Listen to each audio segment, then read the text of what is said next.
Eh bien, bonjour à toutes et à tous et bienvenue dans ce nouvel épisode du podcast. Et aujourd'hui, j'ai le plaisir d'accueillir Adrien Chartier. Salut Adrien. Bonjour, merci beaucoup pour l'accueil. C'est un plaisir partagé. Merci à toi d'être présent aujourd'hui.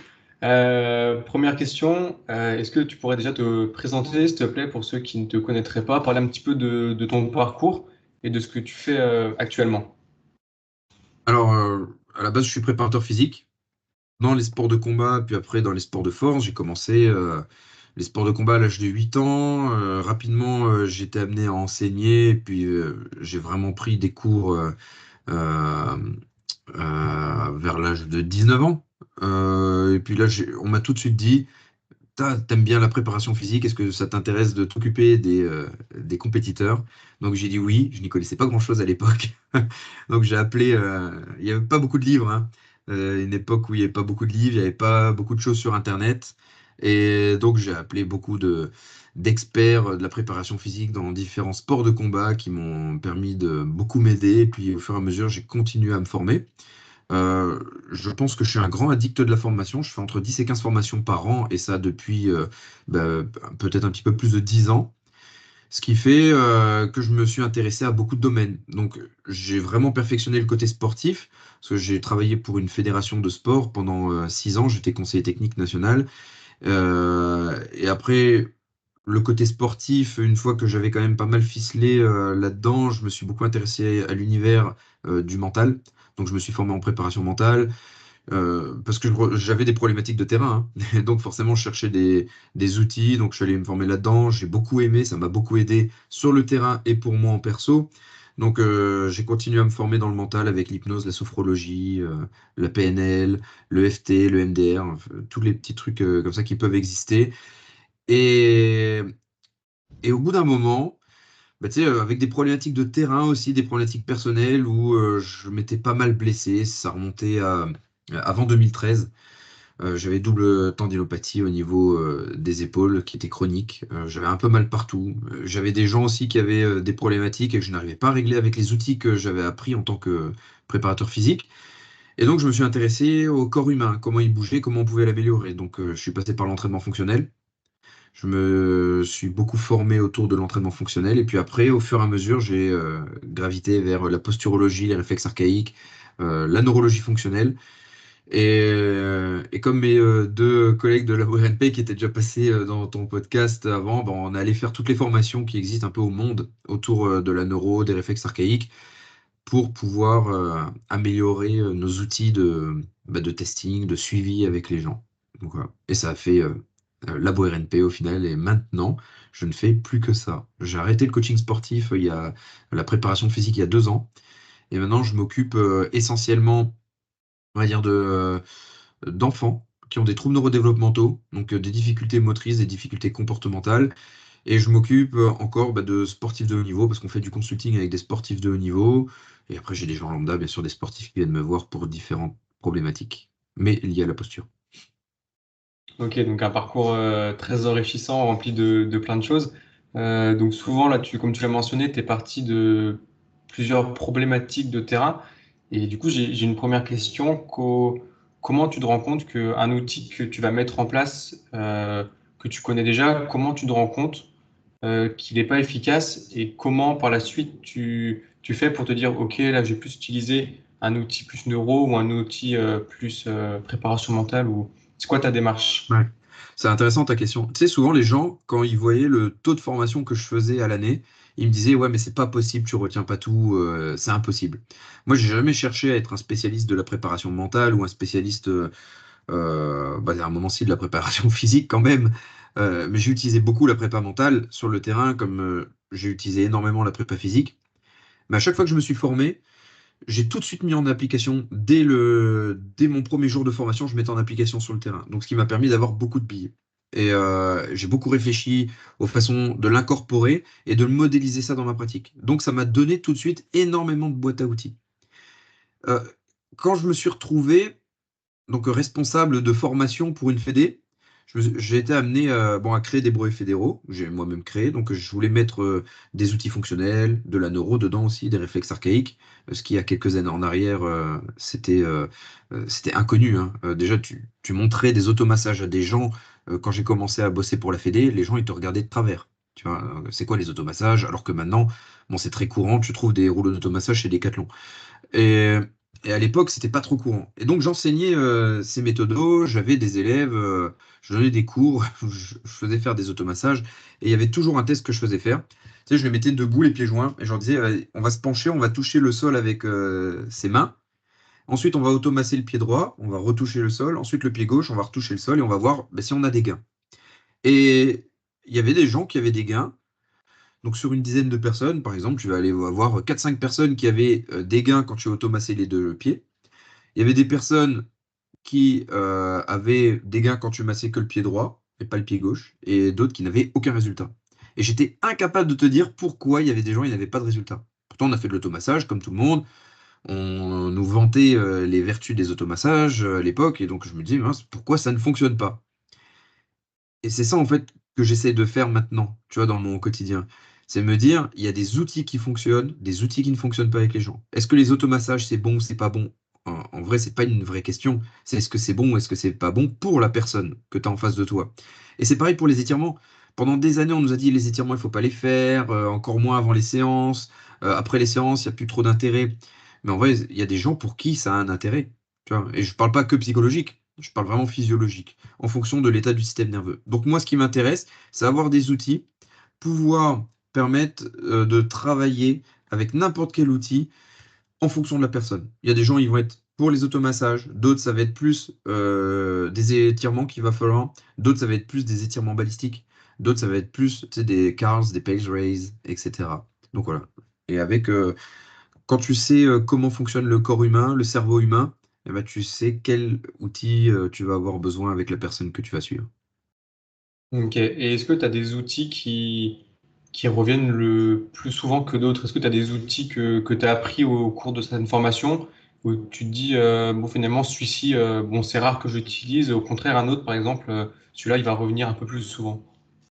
Ouais, en fait, ce phénomène de rareté va venir en fonction du niveau des gens que je vais avoir en face de moi. Quand je vais bosser avec un sportif de haut niveau, je vais pas forcément avoir les mêmes outils qu'avec des gens lambda qui constituent 90% de mes suivis, tu vois.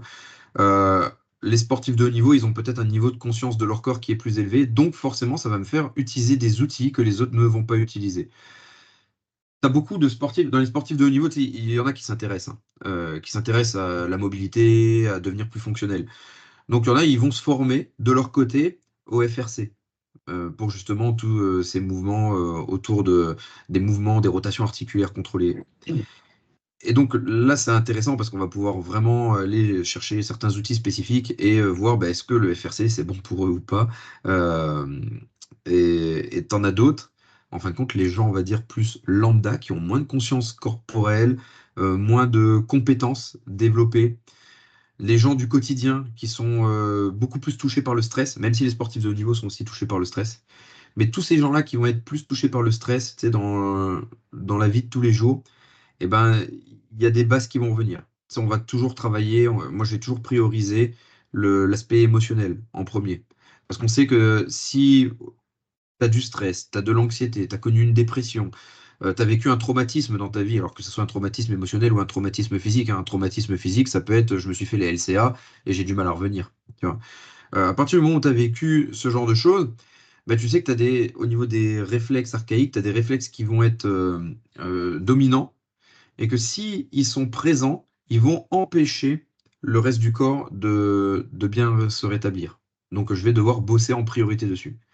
Mais pour 10 personnes, par exemple, qui vont venir en face de moi avec une problématique à l'épaule, j'aurai rarement 10 fois le même programme. Ça va être toujours différent. Parce que les gens, ils vont réagir euh, complètement, des fois, à l'opposé par rapport à ce que je vais leur proposer. Je te prends l'exemple de l'épaule.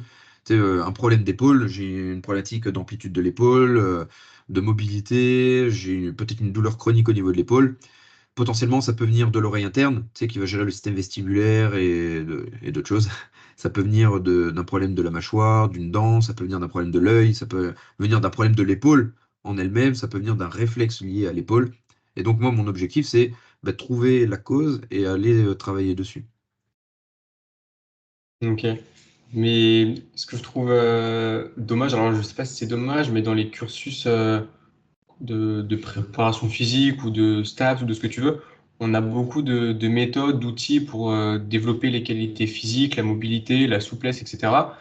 Mais tout ce qui va toucher à d'autres domaines que tu as mentionnés, comme les réflexes archaïques, etc., j'ai l'impression que on n'en parle pas dans ce genre de formation. Et du coup, après, nous, on arrive sur le terrain, enfin, je dis nous, les entraîneurs, on arrive Ouais. sur le terrain, on met en place des choses, mais finalement, peut-être que c'est pas ça qu'il faut faire.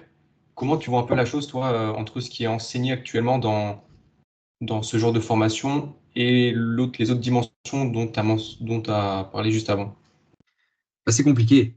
La réalité, c'est que c'est compliqué, c'est que les enseignements sont pas forcément tout le temps mis à jour, et puis ça va dépendre de l'état de conscience de la personne qui va te former.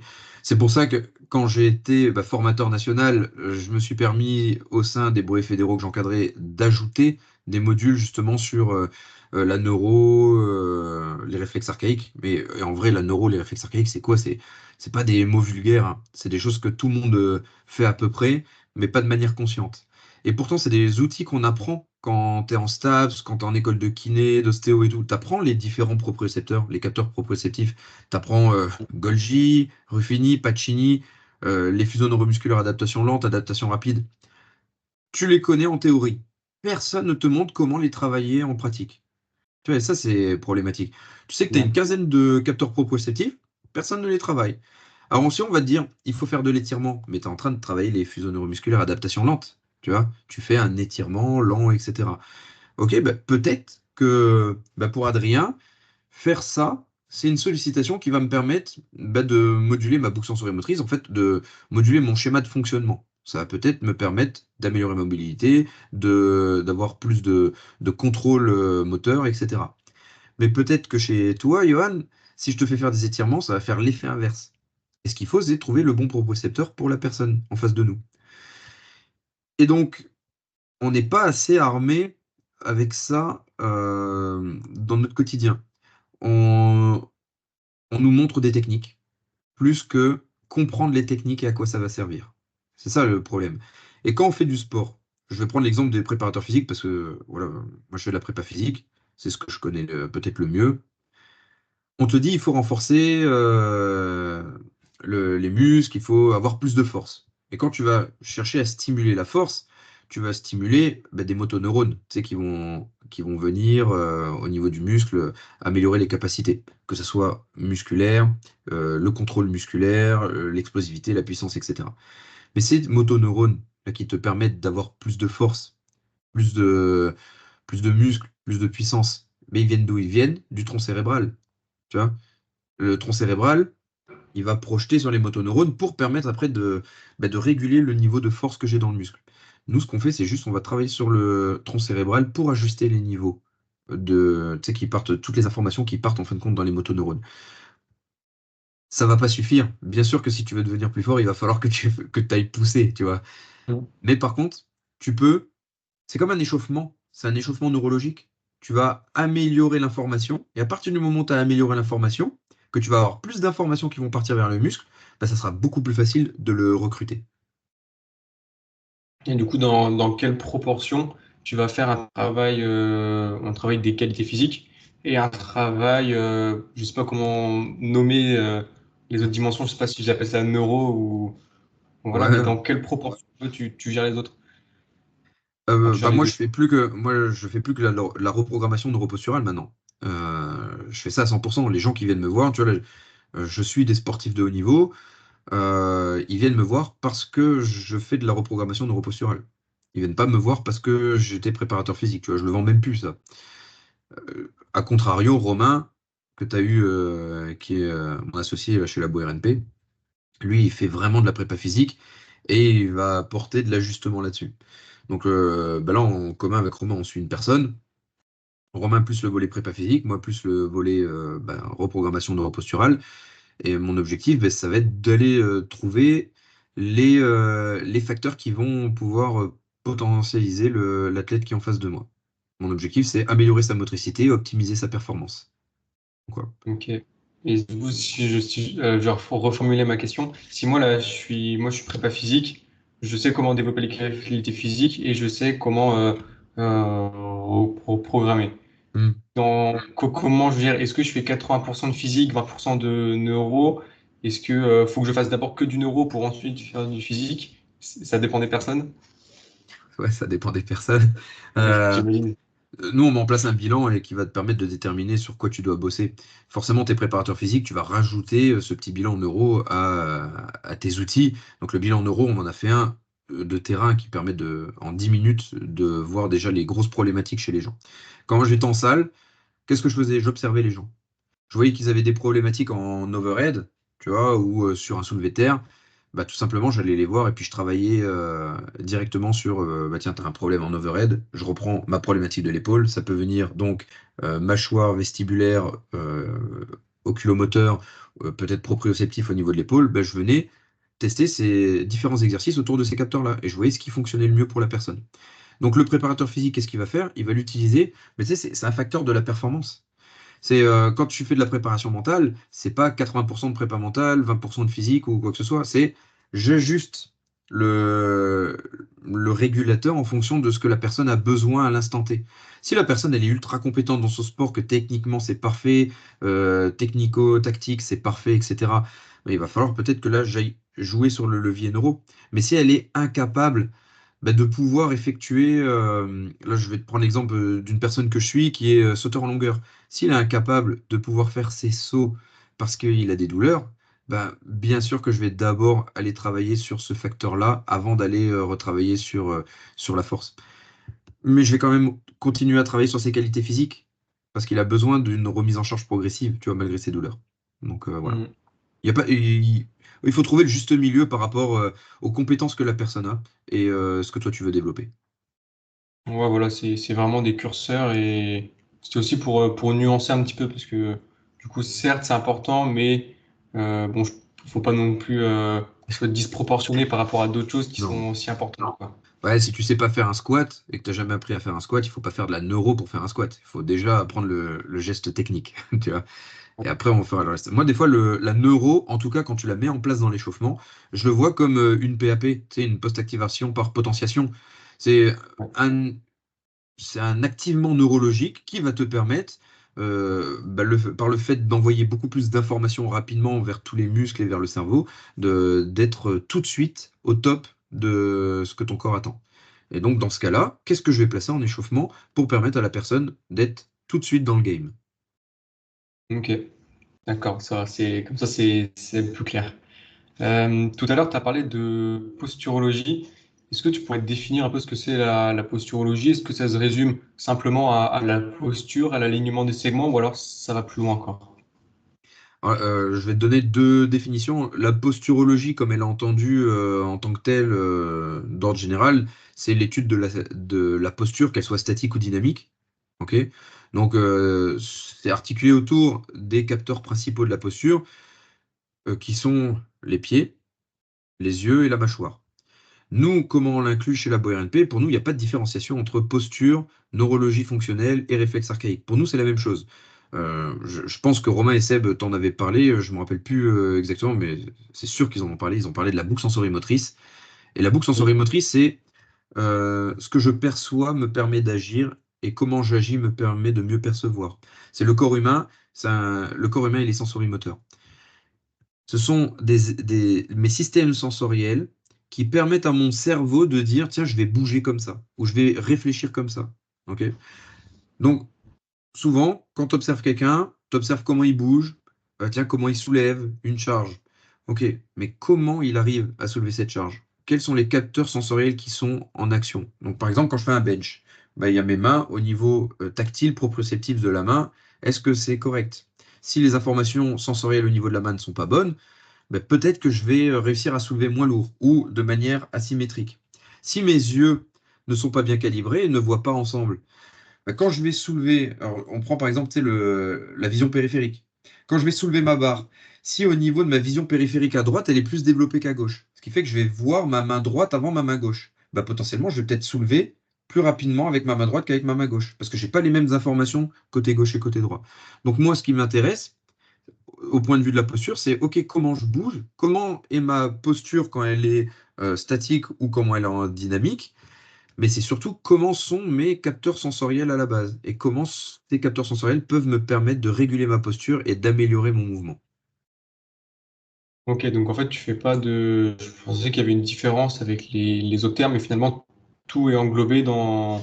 C'est la même chose, quoi. Exactement, parce que de toute façon, tu sais, je te disais, c'est les capteurs des pieds, des yeux et de la mâchoire pour la posturologie clinique en tant que telle, mais ce sont des éléments qui font partie du système sensoriel et qu'il va falloir tester. La mâchoire, on va retrouver beaucoup de connexions qui vont venir dans le tronc cérébral, donc ça agit via les nerfs crâniens hein, sur le tronc cérébral et donc sur les systèmes sensoriels qui vont être projetés dans le cerveau et après dans le corps. Les yeux, bah, le capteur oculaire, on dit souvent entre 50 et 70% des informations qui vont rentrer dans le système nerveux. Et les pieds, tu as 7200 terminaisons nerveuses. Donc avant même, tu vois, qu'on parle de biomécanique, on se dit il y a 7200 terminaisons nerveuses au niveau des pieds. Donc la composante du pied est très importante. Si la personne, elle n'est pas en capacité, bah, tu sais, de pouvoir être pieds nus au sol parce que bah, des fois ça lui pose des douleurs ou ça lui donne une gêne, tout simplement, ça va être compliqué de lui demander de faire des squats pieds nus, qui revient un peu plus à la mode, tu vois. Mais est-ce que la personne est prête à faire un squat pieds nus? Est-ce que aussi, il faut pas que j'aille progressivement? Donc voilà. Ok, j'avais une autre question par rapport du coup, aux postures, mais un peu plus au sens large. Je sais pas si tu utilises les bons termes, mais est-ce qu'il y a des bonnes et des mauvaises postures?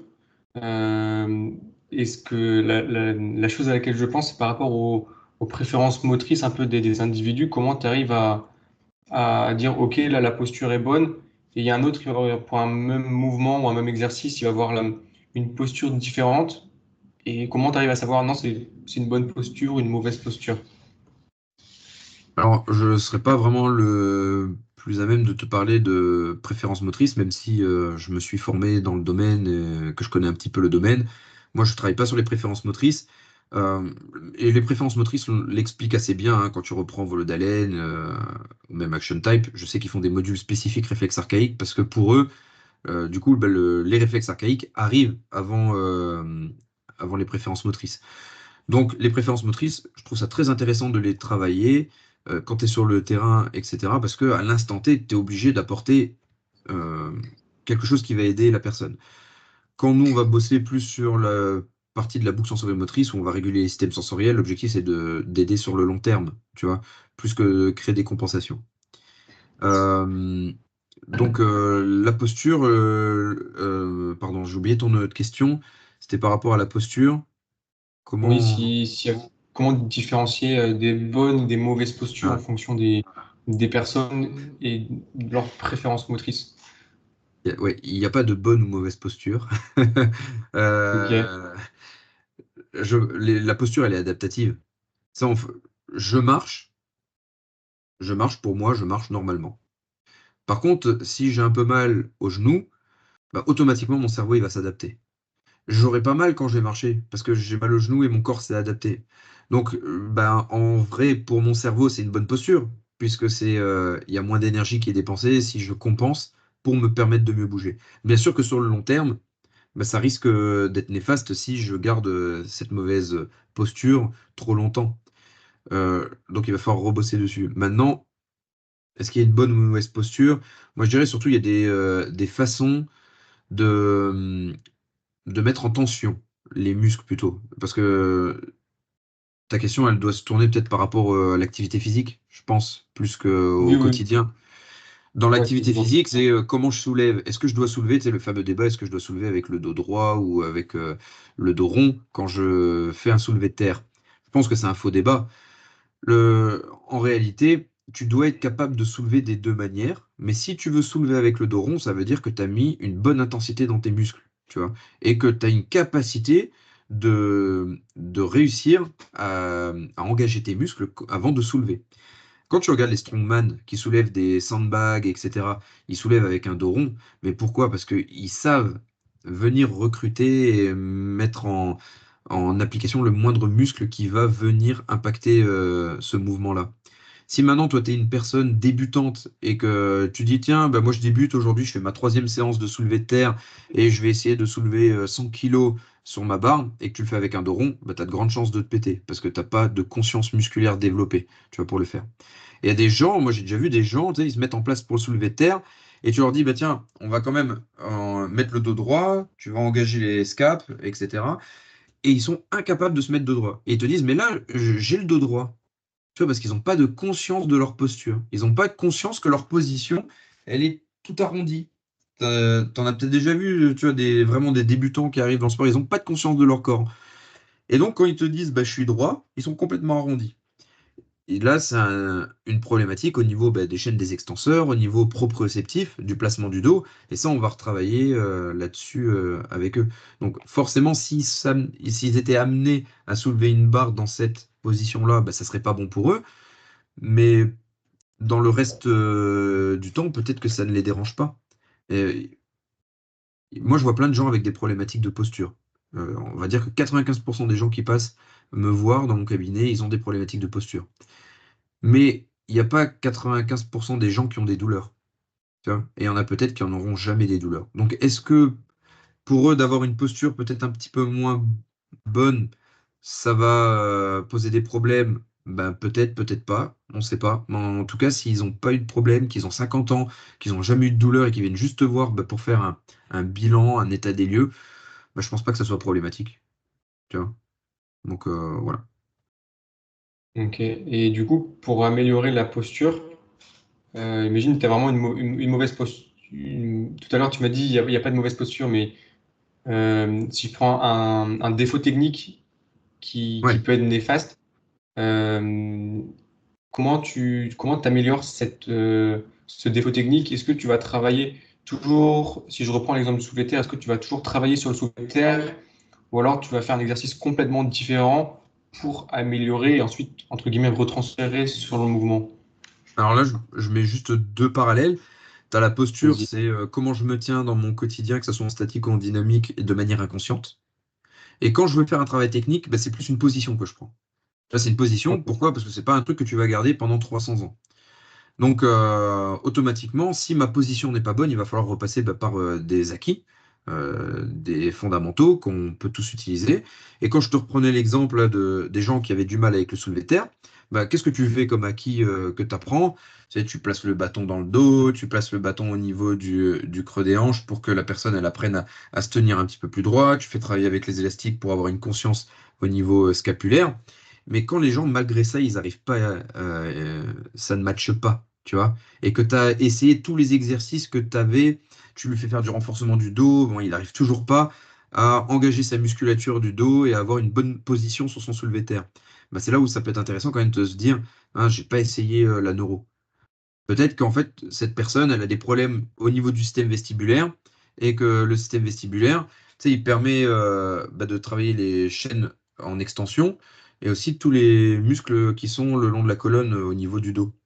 Donc, si la personne elle n'a pas conscience de cette problématique-là, que cette personne-là a des problématiques vestibulaires, peut-être qu'il va falloir aller activer, avant de faire du soulevé de terre, euh, son système vestibulaire. Et moi, c'est ce que je faisais en fait. Si tu veux, quand j'étais en séance, je savais que j'avais une séance typée soulevé de terre, on faisait une activation vestibulaire. On faisait des petits exercices liés au système vestibulaire, donc travail des canaux semi-circulaires, donc tu sais, les canaux semi-circulaires quand je tourne la tête de gauche à droite, ou les canaux antérieurs et postérieurs quand je fais des oui, par exemple, mais je vais le mettre en situation proche de ma gestuelle sportive que je vais rechercher. Et tu voyais des effets immédiats après sur le soulevé de terre. Ouais, mais pas chez tout le monde. Ça va encore dépendre. Il y a des gens, il leur suffit de qu'on leur montre, qu'on leur explique et puis qu'ils fassent un petit exercice pour que ça s'améliore, et d'autres, ça va être plus long. Parce que les gens qui, tu sais, il y a des gens, on les catalogue comme dysproprioceptifs. Et ils n'ont aucune perception de leur corps dans l'espace. Ces gens-là, ça va être plus long parce qu'ils ne savent pas du tout se placer. Et même quand tu les as replacés, dès que tu as le dos tourné, hop, ils vont revenir dans leur position qui n'était pas bonne. Donc là, il va falloir faire peut-être un travail un petit peu plus long avec cette personne-là. Donc là, c'est des trucs, tu sais, et c'est pour ça que les gens, ils nous disent des fois, bah moi j'avais mal au dos, puis finalement, c'est quand je suis allé faire du pilates ou du yoga que ça s'est amélioré. Mais oui, parce que tu as beaucoup plus tu travailles beaucoup plus sur la conscience de tes muscles du dos, de ton placement, parce que tu le fais plusieurs fois par semaine. Et de toute façon, un exercice fait juste un jour, ça ne fonctionnera pas. Il faut faire des exercices un peu tous les jours. La neuro, c'est exactement comme le travail musculaire, c'est la répétition qui va permettre l'ancrage. Donc voilà, il va falloir répéter des exercices de placement, des exercices proprioceptifs au niveau de ton dos, des exercices vestibulaires un peu tous les jours pour que ça s'ancre et que tu aies finalement cette bonne position au moment où tu vas soulever ta barre. Ok, donc du coup, tu peux avoir des effets sur du court terme quasi immédiat si du coup c'est le bon exercice pour la bonne personne, etc. Du coup, va falloir ce type d'exercice, va falloir le répéter avant chaque mouvement. Mais est-ce que tu peux avoir des gains sur du long terme où Mm. j'ai une bêtise, pendant 6 semaines, j'ai fait mon exercice 4 fois par semaine. Ça veut dire qu'après c'est ancré, il va faire son soulevé de terre, il aura plus besoin de faire ce travail ou faut le refaire systématiquement avant l'exercice. Bah, je remets ma pancarte, ça dépend. Il y a des gens qui vont avoir une capacité énorme. Tu vois, rapidement, ça va s'intégrer. C'est la plasticité cérébrale, hein, finalement, hein. La plasticité cérébrale, ça demande quand même, dans les règles de neuroplasticité, il y a une des règles fondamentales, c'est la fréquence. Donc ça veut dire que pour intégrer une nouvelle capacité, il va falloir apporter de la fréquence. Mais de la fréquence de qualité. Ça veut dire qu'il ne faut pas non plus faire un exercice neuro pendant 10 minutes, tu vois, ça ne servira à rien. Donc, il y a des gens, tu vas leur donner un exercice à faire, tu vas leur dire, tiens, tous les jours, tu vas le faire une ou deux fois pendant 20-30 secondes, cet exercice-là, et peut-être que dans un mois, ça sera intégré à vie. Il y en a d'autres, ils vont en avoir besoin toute leur vie de cet exercice-là parce que bah, tu connais pas le contexte, l'environnement de la personne et tous ses antécédents. Mais peut-être que la personne, elle s'est pété l'épaule il y a très longtemps, il y a eu une chronicité autour de l'épaule et il va falloir qu'à chaque fois qu'il lift, bah, il fasse un petit échauffement neurologique. Donc moi, ce que je faisais quand j'entraînais les mecs autour de la force, bah, tu vois, tu avais entre 3 et 5 minutes de pause. Systématiquement, les gens, je savais qu'ils avaient besoin de certaines stimulations. Je leur disais, bah, tiens, pendant 30 secondes, tu vas faire pendant ta pause cet exercice neuro. Parce qu'on sait que il va y avoir un effet court terme. Par contre, si tu ne le travailles pas à la maison, bah, ça va servir à rien. Tu vas juste l'avoir comme compensateur pendant l'entraînement. Et, euh, et le truc, c'est qu'une fois qu'il va être intégré, peut-être que la première chose qui sautera le jour où tu auras une problématique, ça va être de nouveau cette capacité-là. Tu vois. Si j'avais un problème à l'épaule qui a traîné pendant 10 ans, si j'ai fait un exercice vestibulaire qui m'a amélioré, bah, le jour où je vais avoir une problématique à l'épaule, peut-être que cette problématique vestibulaire va revenir en priorité. Voilà. On reste fragile à cause de nos expériences. C'est vrai.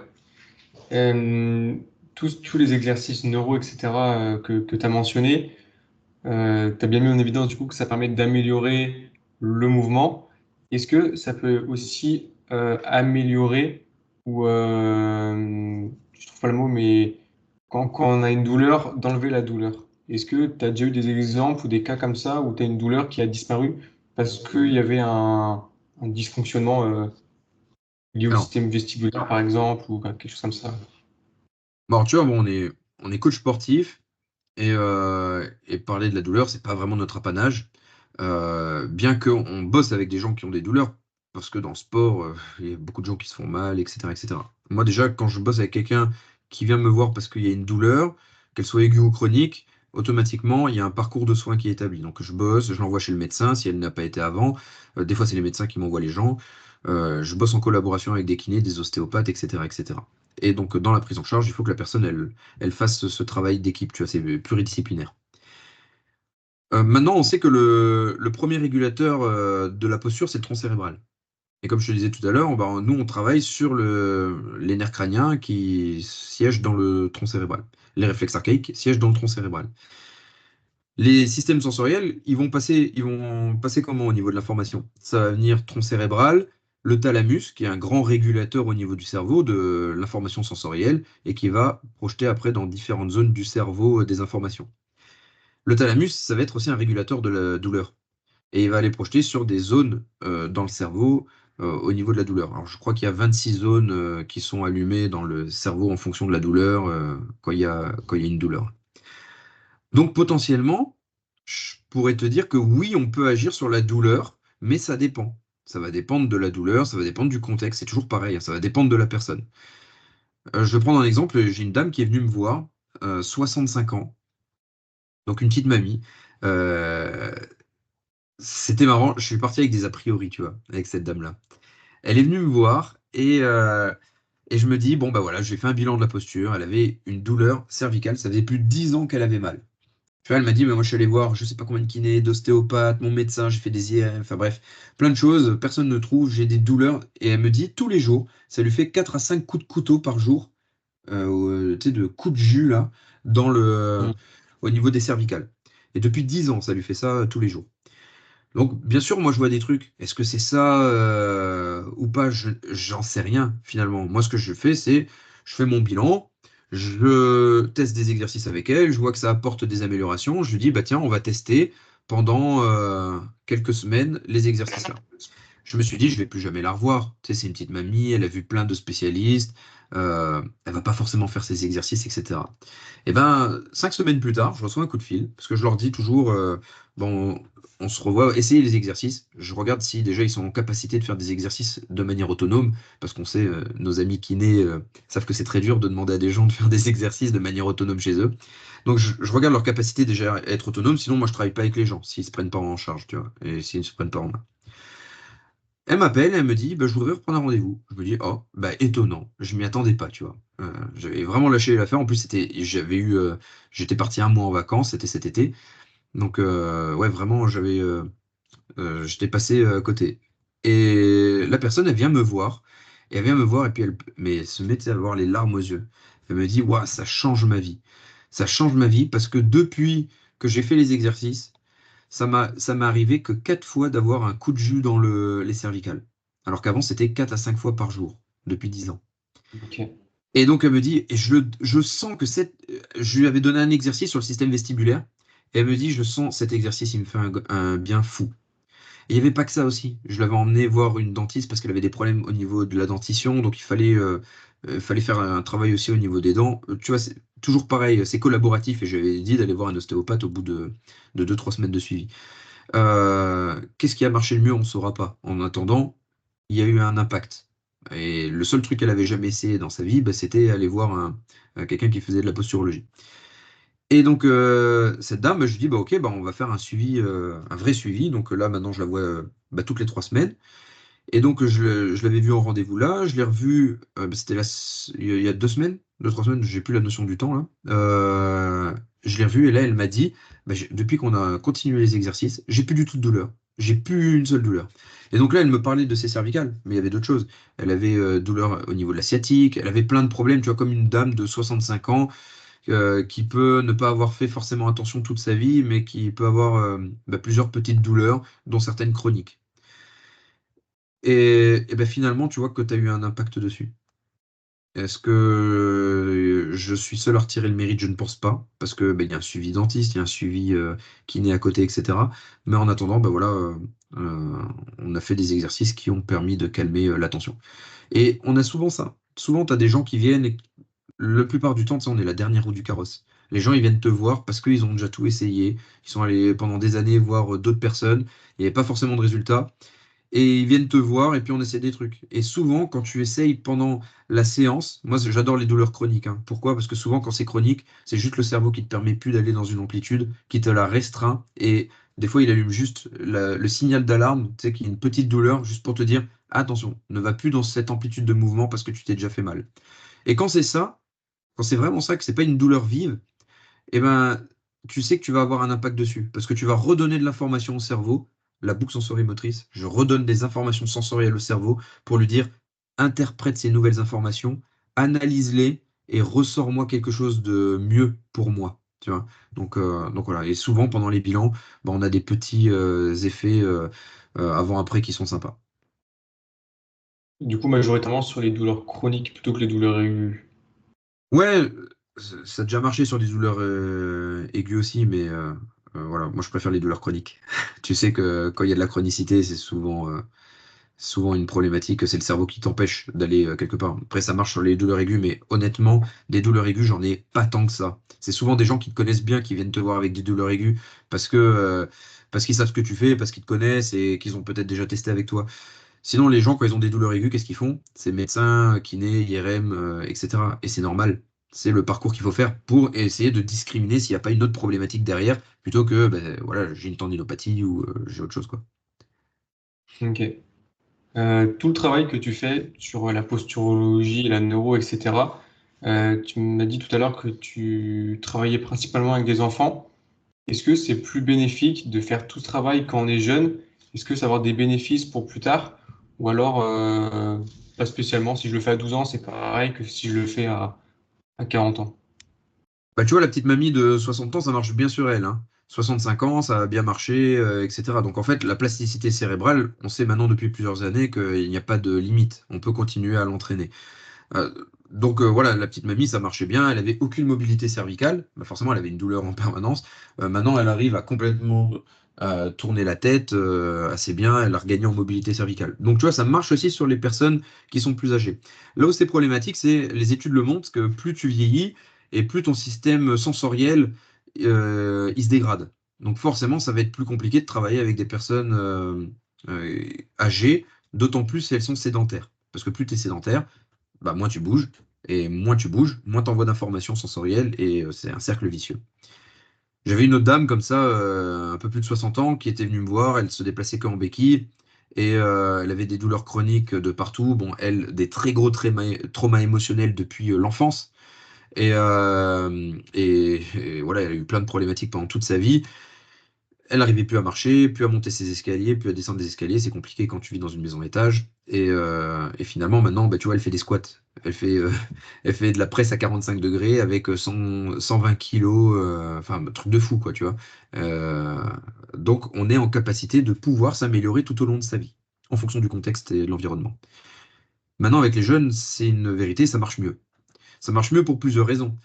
La première raison, c'est la maturité du système nerveux. Le système nerveux, il va se maturer entre l'âge de 7 ans et 12 ans. Avant, on disait 7 ans. Piaget, il disait entre 7 et 12 ans, on peut avoir une maturité du système nerveux. On sait que les fonctions cérébrales se développent jusqu'à l'âge de 25 ans. Donc, forcément, plus tu es jeune, plus tu vas améliorer tes compétences rapidement et efficacement. Maintenant, il y a aussi des jeunes avec qui c'est plus lent. Tu vois, il y a des jeunes avec qui c'est plus compliqué. Tout dépendra toujours du contexte et de la personne. Il faut vraiment individualiser ce que je dis et pas prendre pour argent comptant. Après, il y a une autre chose qui est aussi une vérité, c'est que souvent quand il y a des problématiques chez les enfants, donc moi je travaille beaucoup avec des enfants, notamment des enfants qui ont moins de 12 ans, c'est beaucoup d'enfants qui sont en école primaire, ils ont des troubles neurodéveloppementaux, donc tu sais, TDAH, TSA, donc autisme, trouble de l'hyperactivité, des troubles dyspraxie, donc ils n'ont aucune conscience de leur corps, aucun tonus musculaire, et ils savent pas contrôler leur corps, donc c'est problématique. Donc des gros problèmes de contrôle moteur. Et ben, quand tu travailles avec des enfants comme ça, qui c'est qui leur dit de faire les exercices? C'est les parents. Donc en gros, tu responsabilises les parents pour que ça aide les enfants. Et les parents, ils sont au pied du mur. S'ils viennent te voir, c'est parce que ça ne va pas, parce qu'il y a des problématiques d'hyperactivité, parce qu'il y a des problématiques d'autisme qui entraînent aussi des problématiques au niveau bah, de la motricité, du comportement, de la cognition. Les parents, ils veulent que leurs enfants, ils aillent mieux. Tu sais, tu t'investis plus. C'est moche ce que je dis, hein, mais tu t'investis quand même plus pour ton enfant ou ton animal de compagnie que pour toi-même. Tu sais, pour ton animal de compagnie, tu achètes un chien, tu vas lui acheter le beau panier. Moi, je vois, j'ai un chien. Ma compagne, elle achète tous les 6 mois un nouveau panier. Tu vois, oh ouais, mais ce panier, regarde, il est doux. Oh, puis tu vois, oh, il est trop bien, il est mou, etc. Je pense que le chien, sincèrement, il s'en fout. Tu vois, il dort jamais sur les paniers, il dort tout le temps sur le carrelage ou au sol, etc. Mais bref, tu investis toujours plus d'argent, plus de temps, tu t'investis plus pour tes animaux de compagnie et tes enfants. Et les enfants, c'est exactement la même chose. Et comme les parents, ils s'investissent, ben, ils font faire les exercices aux enfants. Et comme quand tu dis, il faut que l'enfant il fasse ses exercices 2 fois par jour, ben, le parent, il est derrière et il dit, fais tes exercices. C'est un peu comme fais tes devoirs, brosse-toi les dents, etc. Ben, il y a une routine qui est mise en place et forcément, on a des améliorations qui sont des fois plus sympas que quand tu travailles avec quelqu'un qui, même est peut-être à la fin de l'adolescence, 16, 17, 18 ans, ou un adulte qui va avoir du mal des fois à mettre en place une routine. Dis à l'adulte, bah tiens, tous les matins, tu vas te lever 5 minutes plus tôt pour faire tes exercices, il va dire, ouais, mais j'ai pas le temps, tu vois. Alors que l'enfant, bah, il n'aura pas le choix, parce que c'est ses parents qui vont lui dire, lève-toi plus tôt. Donc après, on trouve des mécanismes. Bah, fais un exercice pendant que tu es en train de faire ton petit-déj, fais un exercice pendant que tu es en train de te brosser les dents, etc. Est-ce que quand tu as eu des gains avec ces enfants, par exemple, sur d'un point de vue proprioceptif, etc., Euh, Entre guillemets, t'as fini ton job, il arrive à faire ce que tu as voulu qu'il fasse. Est-ce que c'est acquis à vie ou est-ce qu'il va falloir potentiellement revenir dessus plus tard? J'ai pas assez de recul pour te le dire parce que bah, les enfants avec qui j'ai pu bosser, ils sont encore enfants, tu vois, même s'il y en a Ouais. certains qui sont ados, ça reste quand même des enfants. Est-ce que ça va rester à vie? Moi, je pense que c'est la même chose que la réponse que je t'ai donnée tout à l'heure. C'est si un jour il y a quelque chose qui doit sauter parce qu'il y a une problématique, c'est les premières choses qui vont sauter, tu vois. Moi, je travaille pas mal avec des enfants. C'est marrant, c'est par période, hein. Des fois, j'ai plus d'enfants TDAH, des fois plus d'enfants autistes. Là, en ce moment, c'est les enfants dyspraxiques. On me ramène des enfants dyspraxiques. À tel point que le cas que j'ai de dyspraxie le plus gros, c'est un gros travail de fond. Ça va faire un an, là, en décembre, que je travaille avec. Et on progresse. Alors, ceux qui me suivent sur les réseaux sociaux, notamment Instagram, vous voyez la progression de cet enfant parce que je le mets régulièrement en action. Sa maman, elle est kiné aussi. Elle est formée chez Labo RNP, donc elle connaît un petit peu les principes. Et donc, voilà, on fait un suivi avec cet enfant depuis un bout de temps. Mais cet enfant, ça progresse très lentement. Vraiment très grosse dyspraxie, donc il a pas de conscience de son corps, il a pas de tenue dans son corps, il sait pas s'équilibrer, il sait pas lancer, il sait pas attraper. C'est très très compliqué, ok? Et, il a du mal à marcher, il descendait les marches à 8 ans, il descendait les marches, tu sais, une à une. Donc il faut d'abord mettre les deux pieds sur les marches, puis après les deux pieds sur la marche en dessous. Ça, c'est ce que est capable de faire un enfant de 2 ans. Et à 3 ans, l'enfant, il sait descendre les marches normalement. Et ben maintenant, cet enfant, il a progressé. Et ben maintenant, il s'est lancé. Quand on fait des petits challenges sportifs, il arrive à scorer sur des challenges sportifs. Donc, par exemple, tu sais, tu dois lancer un poids, il arrive à le lancer loin, alors qu'avant, il le lançait à ses pieds. Tu vois, à tel point pour dire les compétences étaient vraiment pas bonnes. Il n'y avait pas de tonicité dans ses muscles. Et il arrive à s'équilibrer, il arrive à descendre les escaliers comme il faut. Mais on est encore loin d'arriver à un résultat qui, pour moi, est satisfaisant. Tu vois, parce que voilà, les progrès sont lents. A contrario, tu vois, donc ça c'est vraiment le cas le plus extrême que j'ai, hein. A contrario, il y a une dame qui m'appelle début de l'été, elle me dit, bah, mon enfant, c'est un gros dyspraxique, ça fait un an et quelques qu'on va chez un ergothérapeute, voilà, il a vu psychomotricien, etc. Je suis pas satisfaite, ça avance pas, etc. Moi je me dis, ouais, tu sais, la pression que tu as.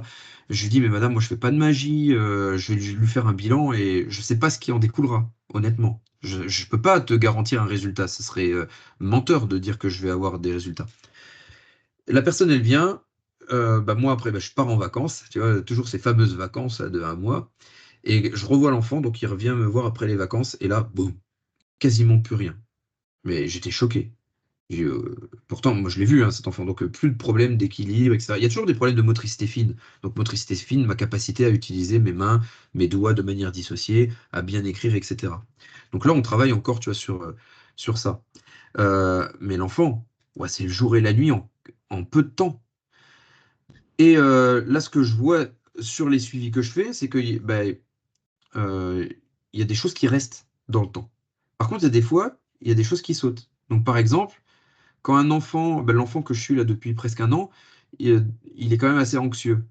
Quand il est dans un phénomène d'anxiété, quand il a peur, parce que bah, ouais, émotionnellement ça va pas, il est fatigué, émotionnellement c'est le jour où ça va pas, et ben, il va repartir comme si c'était au tout début.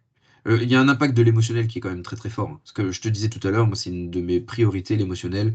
Je travaille dessus parce qu'on sait que de toute façon, si l'émotionnel est exacerbé, ça va influencer tout le reste de la posture. Tu le sens, hein. Tu sais, t'es stressé parce que t'as pas bien dormi, ou t'es stressé parce que, je sais pas, moi, t'attends une grande nouvelle, ou t'as appris une mauvaise nouvelle la veille, forcément, à ton entraînement, le lendemain, tu vas être moins performant, tu vois. Donc voilà, c'est exactement la même chose avec la motricité. Le stress impacte la motricité, la cognition, l'émotion. Donc voilà. Et quel type de... Alors, je pense pas qu'il n'y a pas de méthode miracle, mais est-ce que tu as des outils pour, entre guillemets, peut-être contrer l'émotionnel et donc parvenir à faire un peu mieux que si tu t'es laissé embarquer par une émotion?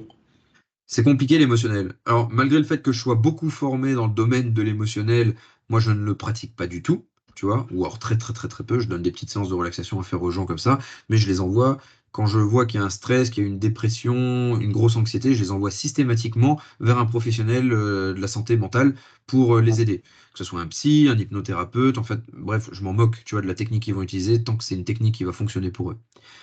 Donc, en parallèle de mon suivi, on va faire ça. Et puis après, moi, je vais travailler sur les schémas neurologiques. Moi, je suis un grand fan de comprendre les afférences et les efférences de chaque structure cérébrale.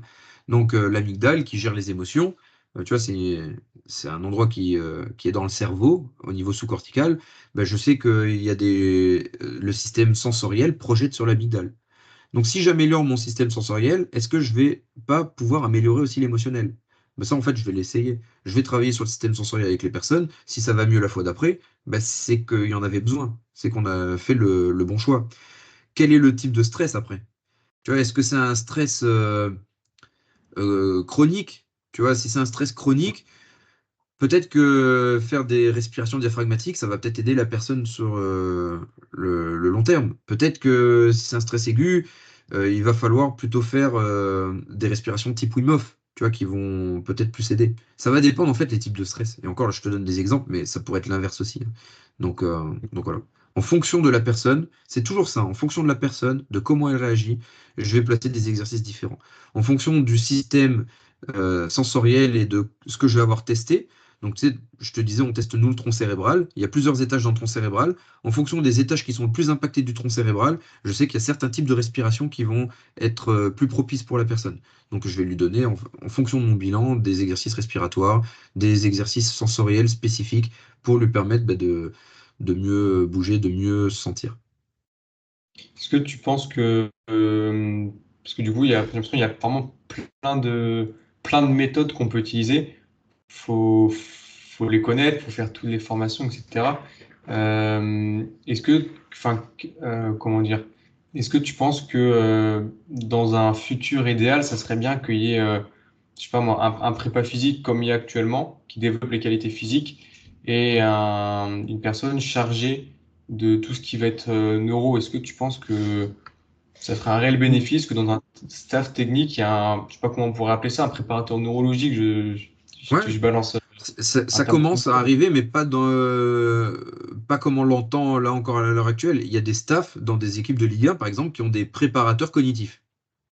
Tu vois? Mais qu'est-ce que c'est exactement un préparateur cognitif? Parce qu'il y a aussi beaucoup de choses qui sont faites. Alors, il y a des choses qui sont bien, des choses moins bien. Mais voilà, on crée des nouveaux métiers par rapport au curseur de performance qu'on essaie d'ajuster. De plus en plus de staff font appel à des préparateurs mentaux et des staffs font appel à nous. Donc, c'est que ça arrive, tu vois. Euh, Moi, j'ai eu la chance de rencontrer un des anciens préparateurs physiques de Georges Saint-Pierre en MMA, tu sais, qui est une figure légendaire de l'UFC. Mm. Donc c'est Paul Gagné, et Paul Gagné qui est un des premiers préparateurs physiques à être formé en posturologie, en neurologie. Donc tu vois, il utilisait déjà ces outils-là avec Georges Saint-Pierre. Georges Saint-Pierre, il a pris sa retraite il y a quoi? Il y a 10 ans. Euh, ouais, à peu près. Donc tu vois, il y a des choses qui existaient, mais ça vient lentement, tranquillement. Comment tu vois l'avenir assez général de toute cette dimension neurologique, posture, réflexe et tout? Est-ce que tu es optimiste dans cette dimension? Est-ce que tu penses que ça va arriver, mais lentement, rapidement? C'est vraiment ton avis subjectif là-dessus. Écoute, tu vois, il y a quelques années en arrière, quand je me suis formé, je me suis dit, c'est l'avenir, la neuro fonctionnelle, tu vois, c'est l'avenir. Et je le disais, en étant objectif, à l'époque, je vendais pas de formation, tu vois, je travaillais juste avec ma fédé, etc. Mais je disais, c'est l'avenir parce que je voyais l'impact d'un exercice de 20 secondes par rapport à ce que je faisais avant, quand je faisais de l'entraînement fonctionnel avec les gens. On leur donnait des exercices de mobilité qui duraient des fois pendant une demi-heure, qu'ils devaient faire en plus de leurs entraînements. Enfin, bref, c'était une énergie perdue pour les gens, pour les athlètes qui faisaient pas forcément tous le travail. Et là, tu dis, waouh, en 20-30 secondes, tu donnes 3-4 exercices et tu peux avoir des améliorations. Donc forcément, c'est un gain de temps, donc ça va aider. Et les gens, ils ont de moins en moins de temps. Moi, j'y crois vraiment. Et je me disais, bah, dans 10-15 ans, ça sera l'avenir. Il y a eu le Covid qui est passé entre-temps, il y a eu plein de podcasts, de formations en ligne qui ont été faites. Et forcément, bah, le Covid, ça a été un accélérateur pour la neuro. Et nous, on le voit parce que Labo RNP bah, s'est créé un peu pendant cette période du Covid où il y a eu une réelle demande, où les gens, Labo RNP, ça a été créé pas fait exprès, hein. C'est à la base, avec Romain et Seb, on voulait proposer des suivis posturaux. On s'est dit, bah tiens, c'est le Covid numéro 2, on va être encore confiné, on va plus pouvoir faire de bilan. Venez, on propose des bilans en ligne. On dit à tout le monde, rejoignez-nous sur un webinaire, on va vous présenter un truc là qu'on va faire tous les trois. Webinaire, on a eu plus de 500 personnes qui étaient présentes sur le webinaire. Et ça a complètement fait lâcher le webinaire, hein. Ça a bugué, ça a capoté, on n'a plus réussi à aller loin, mais on a réussi à poser deux questions. C'était qui êtes-vous? Énormément de coachs sportifs et de kinés. On s'est dit, bon, déjà, zut, c'était pas notre cible parce que nous, on voulait des sportifs, tu vois. Et deuxième question qu'on pose, mais pourquoi vous êtes là ce soir? On leur avait pas dit ce qu'on allait faire, hein. Et donc, les gens, ils nous disent, on veut une formation. Mais on a eu au moins 100 messages, formation, formation, formation. Et c'est là, on s'est dit, OK, les gens, ils veulent une formation. Et nous, dans notre tête, comme on modélise ben, toutes ces 10-15 formations qu'on fait chacun, hein, à l'année et qu'on le met tout de suite en application sur le terrain, on leur a dit, on s'est dit, mais tiens, il faut qu'on leur propose une solution que nous, ça nous a mis 10 ans à aller la chercher.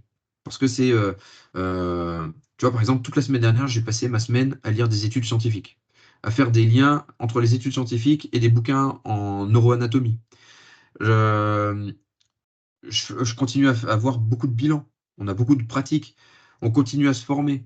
Et tout ça, en fait, on a voulu l'emmener dans Labo RNP, où on a tissé les liens, où je te disais bah, tout à l'heure, quand tu vas te former en posturologie clinique, on te parle de posture statique et dynamique. Quand tu vas te former en neurologie fonctionnelle, on va te parler que des systèmes sensoriels. Et quand tu vas te former en réflexe archaïque, on va te parler que des réflexes archaïques. Nous, notre objectif, c'était de tisser le lien avec tout ça.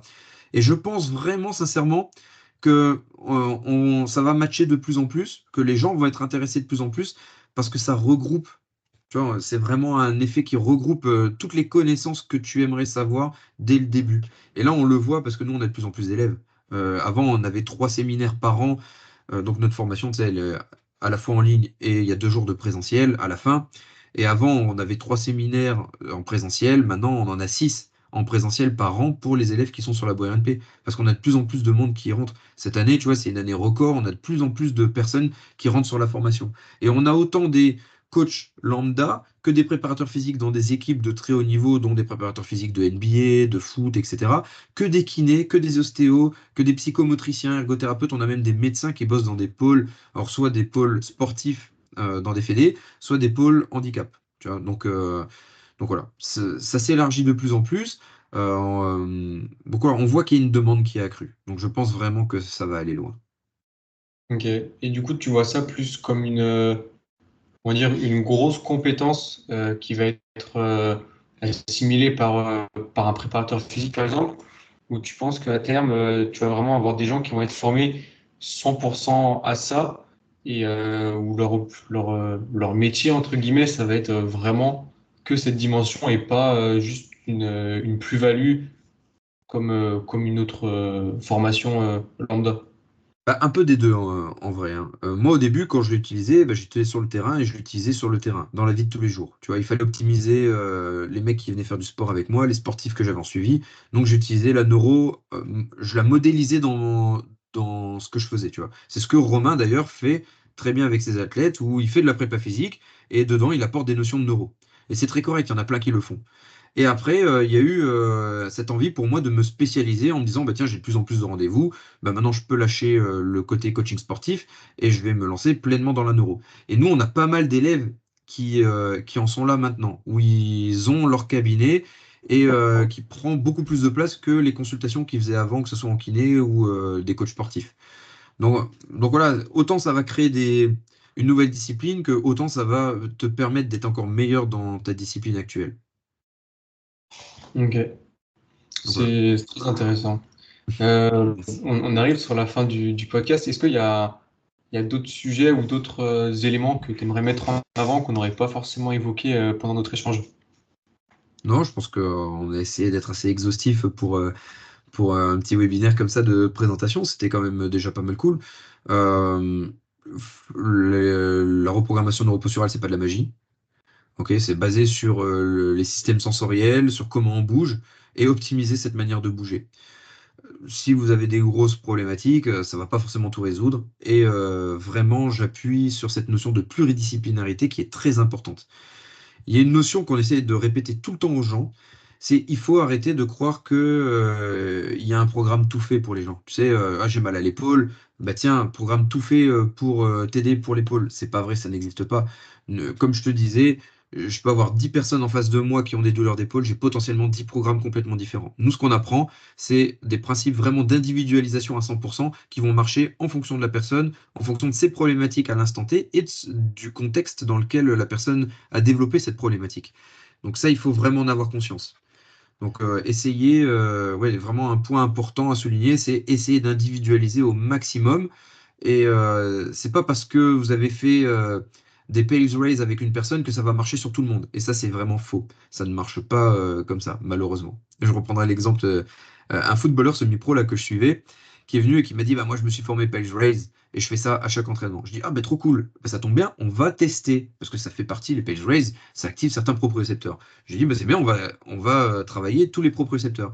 Donc tiens, on va tester tout ce qui est récepteur de Golgi articulaire musculaire qu'on retrouve dans les Pales Race, dans les CARS, etc. Et donc, on met en place les exercices là et on voit que chez lui, eh ben, tu vois, ça n'améliore pas sa capacité de saut ou de stabilité sur. Je teste sur une plateforme de force, c'est une Kinvent, pour avoir le plus de data possible, et ça n'améliorait pas les autres compétences que j'évaluais. Et par contre, quand on faisait des étirements balistiques, ben là, ça va améliorer toutes ses compétences, tout de suite, tu vois. Donc on se dit, bah, peut-être qu'en fin de compte, il faut pas que tu suives un effet de mode, mais qu'il faut que tu suives ce que toi tu as besoin. Donc voilà, ça c'est le plus important, l'individualisation. Ouais, je suis d'accord, dans la mesure du possible, parce que malheureusement, des fois, c'est Ouais, très compliqué d'individualiser, mais c'est vrai que quand on peut le faire, je pense que c'est tu mieux. peux, tu peux même, je sais pas comment on pourrait dire, individualiser dans le collectif. Quand tu as des séances, bah, tu vas te dire, bah, tiens, je sais pas, tu es en charge d'une équipe de foot, bah, tu vas avoir 20 personnes en face de toi, tu vas faire des tests un petit peu au fur et à mesure de tes échauffements, de tes séances, tu vois sur quoi les gens ils vont plus répondre, il y en a c'est plus des stimulations visuelles qu'ils auront besoin, d'autres c'est plus des stimulations vestibulaires, et ben tiens, à la fin j'ai créé un groupe, dans mon échauffement j'ai un groupe vestibulaire, un groupe visuel, et c'est très correct, tu vois, moi c'est ce que je faisais dans mes entraînements d'entraînement croisé avant. Oui, c'est mieux de faire des sous-groupes que de mettre tout le monde dans le même groupe. Je pense que c'est à peu près Ouais, et puis tout comme. le monde n'aura pas les mêmes besoins, c'est Oui, surtout ça. ouais. Bah, écoute, Adrien, on arrive sur la fin de l'épisode. Merci beaucoup. On a abordé, enfin, t'as mis en avant plusieurs notions. T'as aussi raconté pas mal d'anecdotes. Ça, je trouve ça très intéressant. Je pense que pour les personnes qui nous écoutent, s'enrichir des anecdotes, pardon, des expériences des autres, c'est toujours très enrichissant. Donc, merci beaucoup à toi. Est-ce que tu Merci. as des réseaux sociaux ou des endroits où les gens peuvent te retrouver, éventuellement te contacter s'ils ont des questions? Ouais, bah, ils peuvent me contacter, ma page Instagram, je pense que c'est là où je suis peut-être le plus actif, Adrien RNP, comme reprogrammation neuroposturale, Labo RNP. Labo RNP, vous nous trouvez partout sur toutes les, toutes les plateformes, réseaux sociaux, etc. On répond toujours aux gens avec le plus grand intérêt. Donc voilà. On a mis en avant une des valeurs principales de Labo, c'est le partage. Donc voilà. Avant tout, nous, ce qu'on veut, c'est partager. Donc si vous avez des questions, on répondra toujours avec grand plaisir à vos questions. Ok, bah, merci d'avoir répondu aux miennes aujourd'hui, en tout cas. Bah, Je merci te pour ton remercie. invitation. Bah, avec plaisir. Je suis content, j'ai eu les trois associés de la boîte RNP. Donc voilà, ça fait une plus-value pour le podcast. Merci à vous. Bah, merci à toi et à bientôt. À bientôt, salut. Salut. J'espère que cet épisode vous a plu. Si c'est le cas, je vous invite à vous abonner, partager l'épisode et laisser une évaluation au podcast. N'hésitez pas à me faire des retours en commentaire pour faire évoluer le podcast. Vous pouvez retrouver le podcast ainsi que l'invité sur les réseaux avec les informations en description. Merci pour votre écoute et je vous dis à bientôt pour un nouvel épisode.